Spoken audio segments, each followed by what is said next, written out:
Hello guys, welcome back to my channel. This is Srivalli. నేనైతే మీకు ఈరోజు ఒక హెల్దీ రెసిపీని అయితే చూపించబోతున్నాను.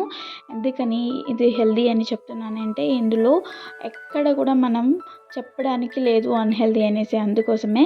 అండ్ ముందుగా ఇక్కడ ఐటమ్స్ అనేవి చూస్తున్నారు కదా, ఇవి కొంచెం garlic, onion, tomato, chillies and కొంచెం కొత్తిమీర, ఇవన్నీ. ఇది చాలా హెల్దీ అండి, న్యూట్రిషనల్ అనమాట. High fibre and high protein, చాలా స్మూతింగ్గా అనిపిస్తుంది. మన ఇండియన్ రెస్టారెంట్స్ కానీ మన ఇండియన్ డిషెస్లో ఫర్ షూర్గా వీక్లీ వన్స్ ఇది తింటుంటారు. ఎందుకంటే ఇది అంత మంచిగా ఉంటుంది, అంత స్మూతింగ్గా అనిపిస్తుంది మన పొట్టకు కూడా. ఇక్కడ నేను అన్ని 1:1 రేషియోలో ముందుగానే ఒక 4 hours సోక్ చేసి పెట్టుకున్నాను. ఇవన్నీ rice, quinoa, masoor dal and moong dal, ఇవన్నీ తీసుకొని మనం ఒక కుక్కర్ తీసుకొని అందులో ఇవి 1 by 1 అలా యాడ్ చేసుకుంటూ పోవడమే, అంతే. అంతకు మించి ఇక్కడ ఏమి సీక్రెట్ రెసిపీ అయితే ఇది కాదు. It is very open book లాగా అనమాట, అంత ఈజీగా అనిపిస్తుంది. ఇందులో నేను కొంచెం వెజ్జీస్ యాడ్ చేసుకుంటున్నాను. వాట్ ఎవర్ మీ ఇంట్లో ఏముంటే అవన్నీ వెజ్జీస్ యాడ్ చేసుకోవచ్చు, లైక్ క్వాంటిటీని బట్టి.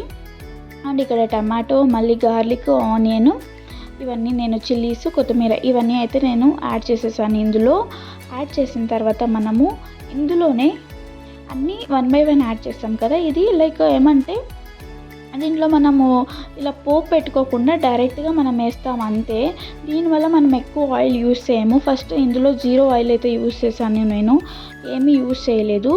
అండ్ చాలా బాగా అనిపిస్తుంది. అండ్ వన్ మోర్ టిప్ ఏమంటే ఇక్కడ నేను సాల్ట్ యూస్ చేయను. ముందుగానే సాల్ట్ యూస్ చేయడం వల్ల ఒక్కొక్కసారి దాల్ అంతా మంచిగా ఉడకపోవచ్చు. So I'm not using salt. ఈ కుక్కర్లో వేయట్లేదు ఫస్ట్లోనే. అండ్ ఇక్కడ మనం ఎక్కువ వాటర్ తీసుకోవాలి. అందులో నేను ఒక 4 glasses ఆఫ్ వాటర్, 3 glasses అలా వేసుకున్నాను. అండ్ అంతేనండి, చాలా సింపుల్. జస్ట్ కుక్కర్కి అలా విజిల్కి పెట్టేసి అయిపోతుంది.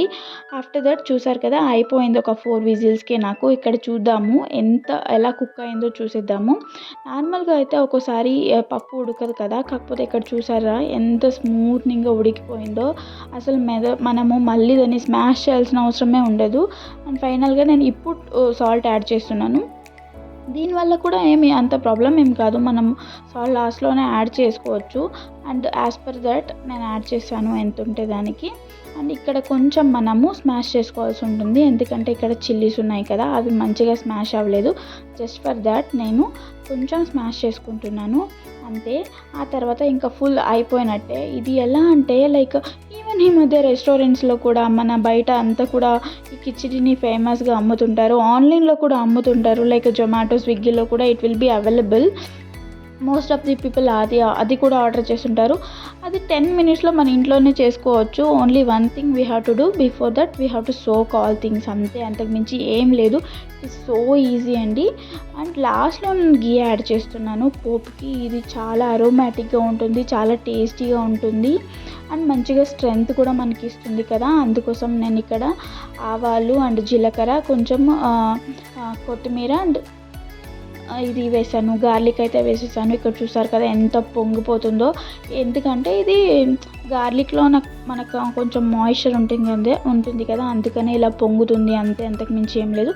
ఒకసారి ఇదంతా కుక్ అయిపోయిన తర్వాత మనము మన కిచిడిలోకి యాడ్ చేసేసుకోవాలి. చాలా స్మెల్లీగా, అరోమాటిక్గా చాలా బాగుంటుంది అనమాట. ఈవెన్ కొంతమంది పెరుగుతో కూడా తింటారు ఈ కిచిడిని. పెరుగుతో కూడా తినవచ్చు, ఎవరికైనా ఇంకా బెటర్గా ఉంటుంది అండ్ టేస్ట్ ఇస్తుంది, చాలా బాగుంటుంది. ఇలాగే డైరెక్ట్గా తినాలనుకుంటే కూడా మనం తినేయచ్చు, చాలా బాగుంటుంది. గైస్, ట్రై చేయండి ఫర్ షూర్గా. చాలా స్మూత్నింగ్గా కూడా అనిపిస్తుంది మన పొట్టకి. And thank you for watching. మీకు ఈ వీడియో నచ్చినట్లయితే లైక్ చేయండి, సబ్స్క్రైబ్ చేయండి అండ్ షేర్ చేయండి.